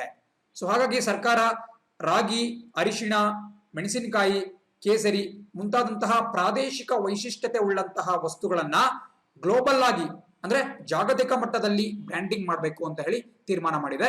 ಇದಕ್ಕೆ ಸಂಬಂಧಪಟ್ಟಂತೆ ಹಣಕಾಸಿನ ನೆರವನ್ನು ಕೂಡ ಕೊಡಲಾಗುತ್ತೆ. ಕೂಡ ನೋಡ್ತಾ ಇದ್ದೀರಾ, ರಾಗಿಯನ್ನ ಫಿಂಗರ್ ಮಿಲೆಟ್ ಅಂತ ಇಂಗ್ಲಿಷ್ ನಲ್ಲಿ ಕರೆಯಲಾಗುತ್ತೆ. ಬಹಳ ಇಂಪಾರ್ಟೆಂಟ್. ಅಂಡ್ ಇಲ್ಲೂ ಕೂಡ ನೋಡ್ಬೋದು ನೀವು, ಜೇನು ಉತ್ಪಾದಕರಿಗೆ ಕೂಡ ನೆರವನ್ನ ಕೊಡಲಾಗುತ್ತೆ. ಅದೇ ರೀತಿ ಪ್ರಾಣಿಗಳ ಕಾಯಿಲೆಗಳ ಚಿಕಿತ್ಸೆಗೆ ಮತ್ತು ಸಂಶೋಧನೆಗೆ ಕೂಡ ಸುಮಾರು 13,000 ಕೋಟಿ ರೂಪಾಯಿಗಳನ್ನ ಮೀಸಲಿಡಲಾಗಿದೆ. ಅಂಡ್ ಬಹುಮುಖ್ಯವಾದಂತಹ ಸುದ್ದಿ ನೋಡ್ತಾ ಇದ್ದೀರಾ, ನೋಡಿ, ಭಾರತದಲ್ಲಿ ಇರತಕ್ಕಂತಹ ಗಿಡಮೂಲಿಕೆಗಳು ಸಾಕಷ್ಟು ಕಾಯಿಲೆಗಳನ್ನ ವಾಸಿ ಮಾಡತಕ್ಕಂತಹ ಗುಣವನ್ನ ಹೊಂದಿದ್ದಾವೆ. ಸೊ ಅದನ್ನ ಅಭಿವೃದ್ಧಿ ಪಡಿಸುವಂತಹ ದೃಷ್ಟಿಯಿಂದ ಗಂಗಾ ನದಿಯ ದಂಡೆಯಲ್ಲಿ ಗಿಡಮೂಲಿಕೆ ಕಾರಿಡಾರ್ ಅನ್ನ ನಿರ್ಮಿಸುವುದಾಗಿ ನಿರ್ಮಲಾ ಸೀತಾರಾಮನ್ ಅವರು ಹೇಳಿಕೆ ಕೊಟ್ಟಿದ್ದಾರೆ. ಬಹಳ ಇಂಪಾರ್ಟೆಂಟ್. ಇದಕ್ಕೆಂದು 4,000 ಕೋಟಿ ರೂಪಾಯಿಯನ್ನ ಮೀಸಲಿಡಲಾಗುತ್ತೆ. ಸೊ ಗಿಡಮೂಲಿಕೆಗಳನ್ನ ವಿದೇಶಕ್ಕೆ ರಫ್ತು ಮಾಡುವ ಮೂಲಕ ಭಾರತ ಒಂದು ಆರ್ಥಿಕ ಸ್ವಾವಲಂಬನೆಯನ್ನ ಸಾಧಿಸಬಹುದು, ಜೊತೆಗೆ ವಿಶ್ವ ಮಟ್ಟದಲ್ಲಿ ತನ್ನ ಒಂದು ಪವರ್ ಅನ್ನ, ಒಂದು ಶಕ್ತಿಯನ್ನ ಬೆಳೆಸ್ಕೋಬಹುದು. ಸೊ ಒಂದು ಉತ್ತಮವಾದಂತಹ ನಿರ್ಧಾರ ಅಂತಾನೆ ಹೇಳ್ಬೋದು. ಬಿಕಾಸ್ ಈ ಗಿಡಮೂಲಿಕೆಗಳೆಲ್ಲ ಭಾರತೀಯ ಒಂದು ವಾಯುಗುಣದಲ್ಲಿ ಮಾತ್ರ ಬೆಳೀತವೆ. ಹಲವಾರು ವಿದೇಶಿಗರಿಗೆ ಇದರ ಬಗ್ಗೆ ತಿಳಿದಿಲ್ಲ. ಸೊ ಭಾರತ ಇದಕ್ಕೆ ಸಂಬಂಧಪಟ್ಟಂತೆ ಒಂದು ಉತ್ತಮವಾದಂತಹ ನಿರ್ಧಾರವನ್ನು ಕೈಗೊಂಡಿದೆ. ಗಂಗಾ ನದಿ ದಂಡೆಯಲ್ಲಿ ಗಿಡಮೂಲಿಕೆ ಕಾರಿಡಾರ್ ವೆರಿ ಇಂಪಾರ್ಟೆಂಟ್. ಮುಂದಿನ ಸುದ್ದಿ ನೋಡೋದಾದ್ರೆ, no Indians for diamond league ಅಂತ ಸುದ್ದಿ ಹೇಳುತ್ತೆ. ಡೈಮಂಡ್ ಲೀಗ್ ಅಂದ್ರೆ ಏನಂತ ತಿಳ್ಕೋಬೇಕು, ಬಹಳ ಇಂಪಾರ್ಟೆಂಟ್. ನೋಡಿ, ಅಥ್ಲೆಟಿಕ್ಸ್ ಏನಿದೆ, ನಾವು ಬೇರೆ ಬೇರೆ ಆಟಗಳನ್ನ ನೋಡ್ತಾ ಬಂದಿರ್ತೀವಿ. ಯಾವ ಯಾವ ಒಂದು ಕಪ್ಗಳು, ಟೂರ್ನಮೆಂಟ್ಗಳು ಯಾವ ಕ್ರೀಡೆಗೆ ಸಂಬಂಧಪಟ್ಟಿದೆ ಅಂತ ತಿಳ್ಕೊಳ್ಳೋದು ಬಹಳ ಇಂಪಾರ್ಟೆಂಟ್ ಆಗುತ್ತೆ. ನೀವು ಇಲ್ಲಿ ನೋಡ್ತಿರ್ತಕ್ಕಂತಹ ಡೈಮಂಡ್ ಲೀಗ್ ಅನ್ನುವುದು ಅಥ್ಲೆಟಿಕ್ಸ್ಗೆ ಸಂಬಂಧಪಟ್ಟಂತಹ ಒಂದು ಉನ್ನತ ಟೂರ್ನಮೆಂಟ್. ಯಾವ ರೀತಿ ಕ್ರಿಕೆಟ್ ಅಲ್ಲಿ IPL ಕಾಣಿಸಕ್ ಸಿಗುತ್ತೋ, ಅದೇ ರೀತಿ ಟೆನ್ನಿಸ್ ಅಲ್ಲಿ ಡೇವಿಸ್ ಕಪ್ ಕಾಣಿಸಕ್ ಸಿಗುತ್ತೋ, ಅದೇ ರೀತಿ ಅಥ್ಲೆಟಿಕ್ ನ ಸರ್ವೋಚ್ಚ ಒಂದು ಟೂರ್ನಮೆಂಟ್ ಯಾವ್ದಪ್ಪ ಅಂತ ಹೇಳಿದ್ರೆ ಡೈಮಂಡ್ ಲೀಗ್. ಪ್ರಪಂಚಾದ್ಯಂತ ಸುಮಾರು 15 ಕ್ರೀಡಾಕೂಟಗಳು ನಡೀತವೆ, ಉನ್ನತವಾದಂತಹ ಕ್ರೀಡಾಕೂಟಗಳು. ಇವುಗಳನ್ನೆಲ್ಲವನ್ನೂ ಸೇರಿಸ್ಬಿಟ್ಟು ಡೈಮಂಡ್ ಲೀಗ್ ಅಂತ ಕರೆಯಲಾಗುತ್ತೆ. ಡೈಮಂಡ್ ಲೀಗ್ ನಲ್ಲಿ ಪ್ರಶಸ್ತಿಯನ್ನು ಜಯಿಸುವುದು ಬಹಳ ಒಂದು ಹೆಮ್ಮೆಯ ಸಂಗತಿ ಅಂತಾನೆ ಹೇಳಲಾಗುತ್ತೆ. ಬಟ್ ಈ ಬಾರಿ ಡೈಮಂಡ್ ಲೀಗ್ ನ ಭಾರತೀಯರು ಯಾರು ಡೈಮಂಡ್ ಲೀಗ್ಗೆ ತೆರಳಲ್ಲ ಅಂತ ಹೇಳಿ ಭಾರತೀಯ ಅಥ್ಲೆಟಿಕ್ ಸಂಸ್ಥೆಯ ಅಧ್ಯಕ್ಷ ಆಗಿರ್ತಕ್ಕಂತಹ ಆದಿಲ್ ಸುಮಾರಿವಾಲಾ ಅವರು ಘೋಷಣೆಯನ್ನ ಮಾಡಿದ್ದಾರೆ. ಬಿಕಾಸ್ ಕೊರೋನಾ ವೈರಸ್ ಇರೋ ಕಾರಣದಿಂದ ಭಾರತೀಯರು ಈ ಸಮಯದಲ್ಲಿ ವಿದೇಶಕ್ಕೆ ಪ್ರಯಾಣ ಬೆಳೆಸುವುದು ಬೇಡ. ಸೊ ಹಾಗಾಗಿ ಇಂತಹ ಪ್ರತಿಷ್ಠಿತ ಡೈಮಂಡ್ ಲೀಗ್ ಕ್ರೀಡಾಕೂಟವನ್ನ ಕೂಡ ನಾವು ಮಿಸ್ ಮಾಡ್ಕೊಳ್ಳಕ್ಕೆ ರೆಡಿ ಇದ್ದೇವೆ ಅಂತ ಹೇಳಿ ಅಥ್ಲೆಟಿಕ್ಸ್ ಫೆಡರೇಷನ್ ಆಫ್ ಇಂಡಿಯಾದ ಅಧ್ಯಕ್ಷ ಆದಿಲ್ ಸುಮಾರಿವಾಲಾ, ನೋಟ್ ಡೌನ್ ಮಾಡ್ಕೊಳ್ಳಬೇಕಾಗುತ್ತೆ, ಇವರು ಘೋಷಣೆಯನ್ನ ಮಾಡಿದ್ದಾರೆ. ಸೊ ಡೈಮಂಡ್ ಲೀಗ್ ಯಾವುದಕ್ಕೆ ಸಂಬಂಧಪಟ್ಟಿದೆಯಪ್ಪ ಅಂತ ಹೇಳಿದ್ರೆ ಟ್ರ್ಯಾಕ್ ಅಂಡ್ ಫೀಲ್ಡ್ ಇವೆಂಟ್ಸ್, ಅಥ್ಲೆಟಿಕ್ಸ್ಗೆ ಸಂಬಂಧಪಟ್ಟಂತ ಒಂದು ಲೀಗ್, ತುಂಬಾ ಇಂಪಾರ್ಟೆಂಟ್ ಆಗುತ್ತೆ. ಮುಂದಿನ ಸುದ್ದಿ ನೋಡೋಣ. ಮಲ್ಯ ಗಡಿಪಾರು ಸನ್ನಿಹಿತ. ನೆನ್ನೆಯಷ್ಟೇ ನಾವು ಕ್ಲಾಸ್ ಅಲ್ಲಿ ಗಮನಿಸ್ತಾ ಇದ್ವಿ ಯಾವ ರೀತಿ ಮಲ್ಯ ಅವರ ಒಂದು ಮೇಲ್ಮನವಿ ತಿರಸ್ಕೃತಗೊಂಡಿದೆ. ಅವರು ಇನ್ನ 28 ದಿನಗಳ ಒಳಗಾಗಿ ಭಾರತಕ್ಕೆ ಗಡೀಪಾರು ಆಗುವಂತಹ ಎಲ್ಲಾ ಲಕ್ಷಣಗಳು ಗೋಚರವಾಗ್ತಾ ಇದಾವೆ ಅಂತೇಳಿ. ಸೊ ಅದಕ್ಕೆ ಕುರಿತಾದಂತಹ ಒಂದು ವಿಚಾರವನ್ನ ಇವತ್ತಿನ ಪತ್ರಿಕೆಯಲ್ಲಿ ಎಡಿಟೋರಿಯಲ್ ಬರ್ತಿದ್ದಾರೆ. ಸೊ ನಾವು ಇವರ ಒಂದು ಕೇಸನ್ನ ನೋಡ್ತಾ ಹೋಗೋದಾದ್ರೆ, ಇವ್ರನ್ನ ಕಿಂಗ್ ಆಫ್ ಗುಡ್ ಟೈಮ್ಸ್ ಅಂತ ಕರೀಲಾಗ್ತಿತ್ತು. ಮದ್ಯದ ದೊರೆ, ಒಂದು ಸಾಕಷ್ಟು ಐಷಾರಾಮಿ ಜೀವನವನ್ನ ಸಾಗಿಸಿದ್ರು. ಬಟ್ 2016ನೇ ಇಸ್ವಿಯಲ್ಲಿ ಇವರು ಸುಮಾರು 9,000 ಕೋಟಿ ಹಣವನ್ನ ಸಾಲ ಪಡೆದು ಮರುಪಾವತಿ ಮಾಡದೇ ಇರೋ ಕಾರಣದಿಂದ ಬ್ಯಾಂಕುಗಳು ಇವರ ಮೇಲೆ ದೂರನ್ನ ದಾಖಲಿಸಕ್ಕೆ ಮುಂದಾಗ್ತವೆ. ಆ ಸಮಯದಲ್ಲಿ ಇವರು ಭಾರತದಿಂದ ಪರಾರಿ ಆಗ್ತಾರೆ 2016ನೇ ಇಸ್ವಿಯಲ್ಲಿ ಮತ್ತು ಲಂಡನ್ ನಗರದಲ್ಲಿ ತಲೆಮರೆಸಿಕೊಂಡಿರ್ತಾರೆ. ಅದಾದ ಮೇಲೆ 2017ನೇ ಇಸ್ವಿಯಲ್ಲಿ ಲಂಡನ್ನ ಪೊಲೀಸರು ಇವರನ್ನ ಬಂಧಿಸ್ಬಿಟ್ಟು ಜೈಲಲ್ಲಿ ಇಡ್ತಾರೆ. ಅದಾದ ನಂತರ ನಮ್ಮ ಎನ್ಫೋರ್ಸ್ಮೆಂಟ್ ಡೈರೆಕ್ಟರೇಟ್ ಮತ್ತು CBI ಅಲ್ಲಿನ ಕೋರ್ಟ್ಗಳಲ್ಲಿ ಕೇಸು ದಾಖಲೆ ಮಾಡಿರ್ತಾರೆ. ಅದರ ಸಂಪೂರ್ಣ ವಿಚಾರಣೆ ಮುಗಿದ್ಬಿಟ್ಟು ಇತ್ತೀಚೆಗಷ್ಟೇ ತೀರ್ಪು ಬಂದಿರತಕ್ಕಂತಹದ್ದು ಅವರನ್ನ ಭಾರತಕ್ಕೆ ಗಡೀಪಾರು ಮಾಡಬೇಕು ಅಂತ ಹೇಳಿ. ಸೊ ಇದು ಒಂದು ಹರ್ಷ ತರತಕ್ಕಂತಹ ವಿಚಾರ ಅಂತಾನೆ ಹೇಳ್ಬೋದು. ಬಿಕಾಸ್ ಇದು ಭಾರತದ ಒಂದು ರಾಜತಾಂತ್ರಿಕ ಗೆಲುವು ಅಂತಾನೆ ಬಣ್ಣಿಸಲಾಗ್ತಾ ಇದೆ. ಬಿಕಾಸ್ ಹಿಂದಿನ ಬಾರಿ G20 ಸಮಿಟ್ ಏನಿತ್ತು, G20 ಶೃಂಗಸಭೆಯಲ್ಲಿ ನರೇಂದ್ರ ಮೋದಿ ಅವರು ಒಂದು ಕೂಗನ್ನ ಎಬ್ಸಿದ್ರು. ಅದೇನಪ್ಪಾ ಅಂತ ಹೇಳಿದ್ರೆ, ಒಂದು ದೇಶದಲ್ಲಿ ಅಪರಾಧ ಮಾಡ್ಬಿಟ್ಟು ಬೇರೆ ದೇಶದಲ್ಲಿ ತಲೆಮರೆಸಿಕೊಂಡಿರ್ತಕ್ಕಂತಹ ಅಪರಾಧಿಗಳನ್ನ ವಾಪಸ್ ಆ ದೇಶಕ್ಕೆ ಗಡೀಪಾರು ಮಾಡಬೇಕು, ಆ ಮೂಲಕ ನ್ಯಾಯವನ್ನ ಒದಗಿಸ್ಕೊಡ್ಬೇಕು ಅಂತ ಹೇಳಿ ಮೋದಿ ಅವರು ಒಂದು ಇನಿಷಿಯೇಟಿವ್ ಅನ್ನ ಪ್ರಾರಂಭ ಮಾಡಿದ್ರು. ಅದಕ್ಕೆ ಬಹುತೇಕ ರಾಷ್ಟ್ರಗಳು ಸಮ್ಮತಿಯನ್ನ ವ್ಯಕ್ತಪಡಿಸಿದ್ದಾವೆ. ಸೊ ಅದರ ಅಂಗವಾಗಿ ವಿಜಯ ಮಲ್ಯ ಅವರು ಭಾರತಕ್ಕೆ ಗಡೀಪಾರಾಗುವಂತಹ ಸಾಧ್ಯತೆ ಕಂಡು ಬರ್ತಾ ಇದೆ. ಇದು ನಮ್ಮ ಭಾರತ ದೇಶದ ರಾಜತಾಂತ್ರಿಕ ಶಕ್ತಿಯನ್ನ ತೋರ್ಪಡಿಸುತ್ತೆ. ಅಂಡ್ ಇದರೊಂದಿಗೆ ಇನ್ನಷ್ಟು ಜನ ವಂಚಕರಿದ್ದಾರೆ. ಈ ವಜ್ರದ ವ್ಯಾಪಾರಿ ನೀರವ್ ಮೋದಿ ಇರ್ಬೋದು, ಅವರ ಸಂಬಂಧಿ ಮೆಹುಲ್ ಚೋಕ್ಸಿ ಇರ್ಬೋದು, ಮುಂತಾದಂತಹವರು ಕೂಡ ಈಗಲೂ ಕೂಡ ತಲೆಮರೆಸಿಕೊಂಡಿದ್ದಾರೆ. ಅವರನ್ನು ಕೂಡ ಭಾರತಕ್ಕೆ ವಾಪಸ್ ಕರೆದುಕೊಂಡು ಬರ್ತಕ್ಕಂತಹ ಒಂದು ಯೋಜನೆಗೆ ಮತ್ತಷ್ಟು ಇಂಬು ಸಿಕ್ಕಂಗಾಗುತ್ತೆ. ಅಂಡ್ ಅವರೇನು ಈ ಬ್ಯಾಂಕ್ಗಳಿಗೆ ಮೋಸವನ್ನ ಮಾಡಿದ್ದಾರೆ, ಆ ಬ್ಯಾಂಕ್ಗಳಿಗೆ ನ್ಯಾಯ ಸಿಗುತ್ತೆ ಮತ್ತು ತೆರಿಗೆದಾರರ ಹಣ ಉಳಿತಾಯ ಆಗುತ್ತೆ ಅಂತಾನೆ ನಾವು ಹೇಳ್ಬೋದು. ಈ ರೀತಿ ಮುಂದಿನ ಸುದ್ದಿ ನೋಡ್ತಾ ಹೋಗೋದಾದ್ರೆ, Ashwath tip for KAA chiefs post ಅಂತ ಸುದ್ದಿ ಹೇಳುತ್ತೆ. ಇದು ಕೂಡ ಇಂಪಾರ್ಟೆಂಟ್. ನೋಡಿ, ನಿನ್ನೆಯಷ್ಟೇ ಒಬ್ಬ ವ್ಯಕ್ತಿಯ ನಿಧನ ಆಯಿತು, ಮುತ್ತಪ್ಪ ರೈ. ಇವರು ಭೂಗತ ಲೋಕದ ಮಾಜಿ ಡಾನ್ ಆಗಿದ್ರು, ಜಯ ಕರ್ನಾಟಕ ಸಂಸ್ಥೆಯ ಸಂಸ್ಥಾಪಕರಾಗಿದ್ರು. ಅದೆಲ್ಲವನ್ನು ಹೊರತುಪಡಿಸಿ ನೋಡಿದಾಗ ಅವರು ಕರ್ನಾಟಕ ಅಥ್ಲೆಟಿಕ್ಸ್ ಫೆಡರೇಷನ್ ಅಥವಾ ಕರ್ನಾಟಕ ಅಥ್ಲೆಟಿಕ್ಸ್ ಸಂಸ್ಥೆಯ ಅಧ್ಯಕ್ಷರು ಕೂಡ ಆಗಿದ್ರು. ಸೊ ಇವರ ನಿಧನದಿಂದ ಆ ಒಂದು ಸ್ಥಾನ ತೆರವಾಗಿದೆ. ಸೊ ಆ ಸ್ಥಾನಕ್ಕೆ ಪ್ರಸಕ್ತವಾಗಿ ಕರ್ನಾಟಕ ರಾಜ್ಯದ ಉಪಮುಖ್ಯಮಂತ್ರಿ ಆಗಿರ್ತಕ್ಕಂತಹ CN ಅಶ್ವಥ್ ನಾರಾಯಣ್ ಅವರು ಈ KAA ಮುಖ್ಯಸ್ಥರ ಒಂದು ಪೋಸ್ಟ್ಗೆ ಹುದ್ದೆಗೆ ಆಯ್ಕೆಯಾಗಬಹುದು ಅಂತ ಒಂದು ರಿಪೋರ್ಟ್ಸ್ ಹೇಳುತ್ತೆ. ಸೊ ಮುತ್ತಪ್ಪ ರೈ ಅವರ ನಿಧನವನ್ನು ಕೂಡ ನಾವು ನೆನ್ಪಿಟ್ಕೋಬೇಕಾಗುತ್ತೆ. ಅಂಡ್ ಜೊತೆಗೆ ಅವರು ಇದುವರೆಗೂ ಕೂಡ ಕರ್ನಾಟಕ ರಾಜ್ಯ ಅಥ್ಲೆಟಿಕ್ಸ್ ಫೆಡರೇಷನ್ ನ ಅಥ್ಲೆಟಿಕ್ಸ್ ಸಂಸ್ಥೆಯ ಅಧ್ಯಕ್ಷರು ಕೂಡ ಆಗಿದ್ರು. ಸೊ ಅವರ ನಿಧನದಿಂದ ತೆರವಾಗಿರ್ತಕ್ಕಂತಹ ಸ್ಥಾನಕ್ಕೆ ಅಶ್ವಥ್ ನಾರಾಯಣ್ ಅವರು ನಮ್ಮ ಉಪಮುಖ್ಯಮಂತ್ರಿ ಆಯ್ಕೆಯಾಗಬಹುದು ಅಂತ ಹೇಳಲಾಗ್ತಾ ಇದೆ. ಬಟ್ ಇನ್ನೂ ಕೂಡ ಅದಕ್ಕೆ ಸಂಬಂಧಪಟ್ಟಂತೆ ಖಚಿತವಾದಂತಹ ಮಾಹಿತಿ ಲಭ್ಯವಾಗಬೇಕಾಗುತ್ತೆ. ಬಟ್ ಸದ್ಯಕ್ಕೆ ಮುತ್ತಪ್ಪ ರೈ ಅವರು 2018ರಿಂದನೂ ಕೂಡ KAA ಅಧ್ಯಕ್ಷರಾಗಿದ್ರು ಅಂತ ನಾವು ನೆನ್ಪಿಟ್ಕೋಬೇಕಾಗುತ್ತೆ. ಸೊ ಈಗ ನಿಮ್ಮ ಸ್ಕ್ರೀನ್ ಮೇಲೆ ಪ್ರತಿನಿತ್ಯದಂತೆ ಪ್ರಮುಖವಾದಂತಹ ಪ್ರಶ್ನೆಗಳು ನೋಡ್ತಾ ಇದ್ದೀರಾ. ಎಕ್ಸಾಮ್ ದೃಷ್ಟಿಯಿಂದ ತುಂಬಾ ಇಂಪಾರ್ಟೆಂಟ್. ಸೊ ಎಲ್ಲರೂ ಕೂಡ ಆನ್ಸರ್ ಮಾಡಕ್ಕೆ ಟ್ರೈ ಮಾಡಿ. ಜೊತೆಗೆ ಪ್ರೀಮಿಯರ್ ಚಾಟ್ ನಲ್ಲಿ ಭಾಗವಹಿಸಬೇಕಾಗುತ್ತೆ. ನಾನು ಕೂಡ ನಿಮ್ಮ ಜೊತೆ ಭಾಗವಹಿಸ್ತೀನಿ. ಮೊದಲನೇ ಪ್ರಶ್ನೆ ಹೇಳುತ್ತೆ, ಇತ್ತೀಚೆಗೆ ಯುರೋಪಿನ ಯಾವ ದೇಶ ಕೊರೋನಾ ಮುಕ್ತ ದೇಶವಾಗಿದೆ ಎಂದು ಘೋಷಿಸಿಕೊಂಡಿದೆ? ನೋಡಿ, ಇತ್ತೀಚೆಗಷ್ಟೇ ಒಂದು ದೇಶ ಇಡೀ ಯುರೋಪ್ ನಲ್ಲಿ ಪ್ರಪ್ರಥಮ ಬಾರಿಗೆ ಕೊರೋನಾ ವೈರಸ್ ಮುಕ್ತ ದೇಶ ಅಂತ ಘೋಷಣೆ ಮಾಡ್ಕೊಳ್ತು. Corona virus free country. So ಅದು ಯಾವ್ದಪ್ಪ ದೇಶ ಅಂತ ಹೇಳಿದ್ರೆ ಸ್ಕ್ರೀನ್ ಮೇಲೆ ನೋಡ್ತಾ ಇದ್ದೀರಾ. Option B, Slovenia. ಯುರೋಪ್ ನಲ್ಲಿ ಬರ್ತಕ್ಕಂತಹ ಒಂದು ಚಿಕ್ಕ ರಾಷ್ಟ್ರ ಸ್ಲೋವೇನಿಯಾ. ಅದರ ರಾಜಧಾನಿ ಲುಬ್ಲಜಾನಾ. ಅದನ್ನು ಕೂಡ ಕೊಟ್ಟಿದ್ದಾರೆ, ನೋಟ್ ಡೌನ್ ಮಾಡ್ಕೋಬೇಕಾಗುತ್ತೆ. ಇಂತಹ ಪ್ರಶ್ನೆಗಳನ್ನ ಸೇರಿಸಿಕೊಂಡಿರುವಂತಹ ಉದ್ದೇಶನೇ ನಮಗೆ ಬೇರೆ ಬೇರೆ ದೂರದ ದೇಶಗಳ ಪರಿಚಯ ಕೂಡ ಇರಬೇಕಾಗುತ್ತೆ. ನಾವು ಕೇವಲ ಇಂಡಿಯಾ, ಬಾಂಗ್ಲಾದೇಶ್, ಪಾಕಿಸ್ತಾನ್, ಚೈನಾ, ನೇಪಾಳ ಅನ್ಕೊಂಡಿರಬಾರ್ದು. ಬಟ್ ಅಂತಾರಾಷ್ಟ್ರೀಯ ಮಟ್ಟದಲ್ಲಿ ದೂರದಲ್ಲಿ ಕಂಡು ಬರತಕ್ಕಂತಹ ದೇಶಗಳ ನಾಲೆಡ್ಜ್ ಕೂಡ ನಮಗೆ ಇರಬೇಕಾಗುತ್ತೆ. ಸೊ ಹಾಗಾಗಿ ಈ ಒಂದು ವಿಚಾರವನ್ನು ಕೂಡ ಇನ್ಕ್ಲೂಡ್ ಮಾಡ್ಕೊಳ್ಳಲಾಗಿದೆ. ಸ್ಲೋವೇನಿಯಾ ಅಂತಕ್ಕಂತಹದ್ದು ಸರಿಯಾದಂತಹ ಉತ್ತರ. ಏನು ಹಿಂದಿನ ಕಾಲದಲ್ಲಿ ಇದನ್ನು ಯುಗೋಸ್ಲೋವಿಯಾ ಅಂತ ಕರೆಯಲಾಗ್ತಾ ಇತ್ತು. ಸೊ ಅದರ ಒಂದು ಪತನ ಆದ್ಮೇಲೆ ಸ್ಲೋವೇನಿಯಾ ಅದರ ಒಂದು ಉತ್ತರಾಧಿಕಾರಿಯಾಗಿ ಕಾಣಿಸ್ಕೊಳ್ತಾ ಇದೆ. ಇದೊಂದು ಯುರೋಪ್ ನಲ್ಲಿ ಕಂಡು ಬರ್ತಕ್ಕಂತಹ ಒಂದು ರಾಷ್ಟ್ರ. ಎರಡನೇ ಪ್ರಶ್ನೆ ನೋಡ್ತಾ ಹೋಗೋಣ.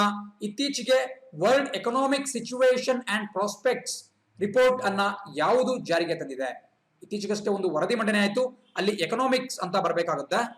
World economical situation and prospects report ಅಂತ ಹೇಳಿ ನೋಡಿ. ಏನು ಜಾಗತಿಕ ಆರ್ಥಿಕ ವ್ಯವಸ್ಥೆಯ ಕುರಿತಾಗಿರ್ತಕ್ಕಂತಹ ಒಂದು ವರದಿ ಇತ್ತೀಚೆಗಷ್ಟೇ ಹೊರಗೆ ಬಿದ್ದಿದೆ. ಆ ಒಂದು ವರದಿಯನ್ನ ತಯಾರು ಮಾಡಿದವರು ಯಾರು ಅಂತ ಕೇಳ್ತಾ ಇದ್ದಾರೆ. ನೇರವಾಗಿ ಇಂತಹ ಪ್ರಶ್ನೆಗಳು ನಿಮಗೆ ಪ್ರಶ್ನೆ ಪತ್ರಿಕೆಯಲ್ಲಿ ಕಾಣಕ್ಕೆ ಸಿಗ್ತಾ ಹೋಗ್ತವೆ. ಸೊ ಇದಕ್ಕೆ ಸರಿಯಾದಂತಹ ಉತ್ತರ ಸ್ಕ್ರೀನ್ ಮೇಲೆ ನೋಡ್ತಾ ಇದ್ದೀರಾ.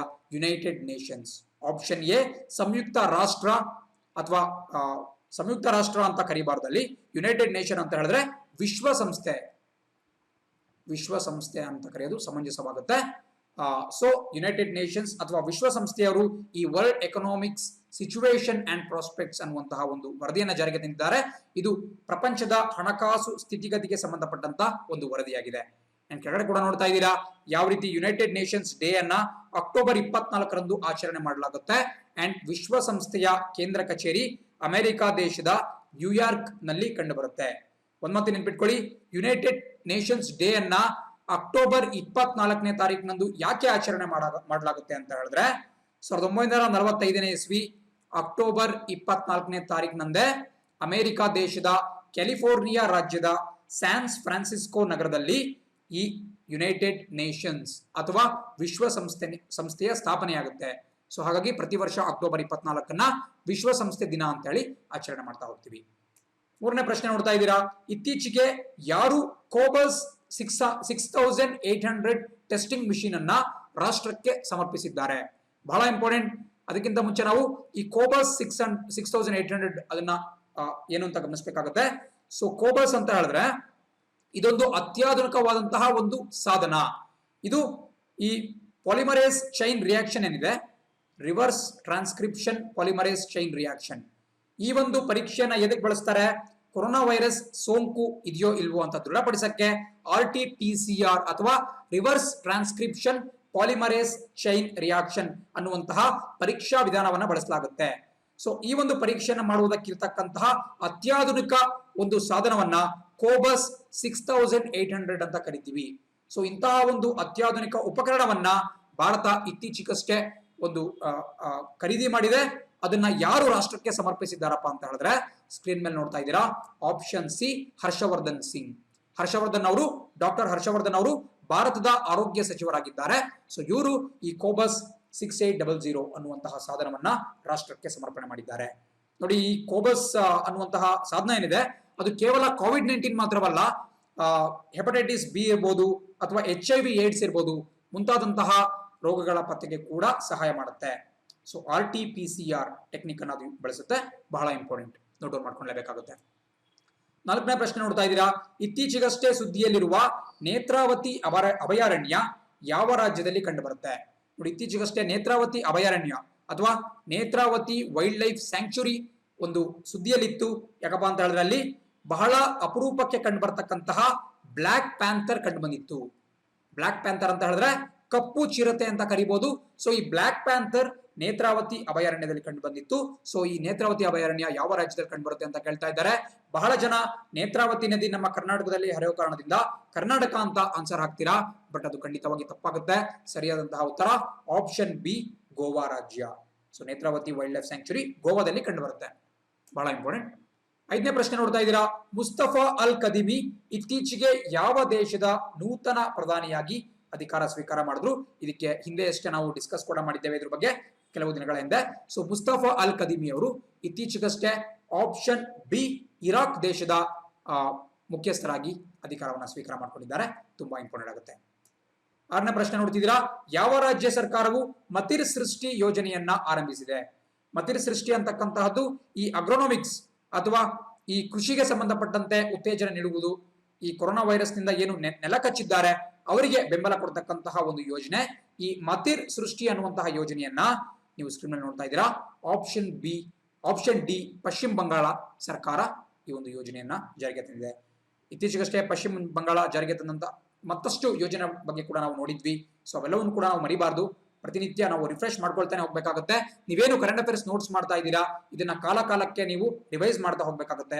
ಅವಾಗಷ್ಟೇ ಇದು ನಿಮಗೆ ನೆನಪಾಗುತ್ತೆ ಪರೀಕ್ಷೆ ದೃಷ್ಟಿಯಿಂದ. ಮುಂದಿನ ಪ್ರಶ್ನೆ ನೋಡ್ತಾ ಹೋಗೋಣ. ಅಂತಾರಾಷ್ಟ್ರೀಯ ಕುಟುಂಬ ದಿನವನ್ನ ಎಂದು ಆಚರಿಸಲಾಗುತ್ತೆ ಅಂತ ಪ್ರಶ್ನೆ ಹೇಳುತ್ತೆ. ಇಂಟರ್ನ್ಯಾಷನಲ್ ಫ್ಯಾಮಿಲೀಸ್ ಡೇ ಅಂತ ಕರೀಬಹುದು. ಇದನ್ನ ಪ್ರತಿ ವರ್ಷ ಆಪ್ಷನ್ ಸಿ ಮೇ 15ನೇ ತಾರೀಕು ಆಚರಿಸ್ತಾ ಬರಲಾಗುತ್ತೆ. ಸೊ ಕೆಳಗಡೆ ಕೊಡ್ತಾ ಇದ್ದಾರೆ, ಕುಟುಂಬ ವ್ಯವಸ್ಥೆಯ ಅನುಕೂಲತೆಯನ್ನ ಸಾರುವ ದೃಷ್ಟಿಯಿಂದ ಈ ಒಂದು ದಿನವನ್ನು ಆಚರಣೆ ಮಾಡಲಾಗುತ್ತೆ. ಯಾವ ರೀತಿ ಈ ಒಂದು ಕುಟುಂಬ ಅಥವಾ ಫ್ಯಾಮಿಲಿ ರಿಲೇಷನ್ಸ್ ಏನಿದೆ, ಕುಟುಂಬ ಸಂಬಂಧ ಏನಿದೆ, ಅದು ಯಾವ ರೀತಿ ಒಂದು ಉತ್ತಮವಾದಂತಹ ಪರಿಣಾಮ ಬೀರುತ್ತೆ. ಬಿಕಾಸ್ ಸ್ಪೆಷಲಿ ಪಾಶ್ಚಿಮಾತ್ಯ ದೇಶಗಳಲ್ಲಿ ಈ ಕುಟುಂಬ ಅನ್ನುವಂತಹ ಕಲ್ಪನೆಯೇ ದೂರ ಆಗ್ತಾ ಇದೆ. ಸೊ ಅದನ್ನ ತೊಡೆದಾಕಬೇಕು, ಕೌಟುಂಬಿಕ ವ್ಯವಸ್ಥೆಯ ಅನುಕೂಲತೆಯನ್ನ ಜನರಿಗೆ ಮನವರಿಕೆ ಮಾಡಿಕೊಡ್ಬೇಕು ಅನ್ನೋ ಉದ್ದೇಶದಿಂದ ಅಂತಾರಾಷ್ಟ್ರೀಯ ಕುಟುಂಬ ದಿನವನ್ನ ಪ್ರತಿ ವರ್ಷ ಮೇ 15ನೇ ತಾರೀಕು ಆಚರಿಸ್ತಾ ಬರಲಾಗುತ್ತೆ.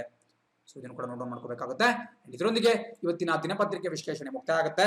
ನಾಳೆ ಇದೇ ಸಮಯಕ್ಕೆ ನಿಮ್ಮನ್ನ ನಾಳಿನ ದಿನಪತ್ರಿಕೆ ವಿಶ್ಲೇಷಣೆ ಜೊತೆ ಮೀಟ್ ಮಾಡ್ತೀನಿ. ವಿಡಿಯೋ ಇಷ್ಟ ಆಗಿತ್ತು ಅಂತ ಹೇಳಿದ್ರೆ ಲೈಕ್ ಮಾಡಿ, ಕಮೆಂಟ್ ಮಾಡಿ, ಶೇರ್ ಮಾಡಿ ಮತ್ತು ಅಚೀವರ್ಸ್ ಅಕಾಡೆಮಿ ಯೂಟ್ಯೂಬ್ ಚಾನಲ್ಗೆ ಸಬ್ಸ್ಕ್ರೈಬ್ ಮಾಡೋದನ್ನ ಮರಿಬೇಡಿ. Thanks for watching the video. C on the flip side. Jai Hind.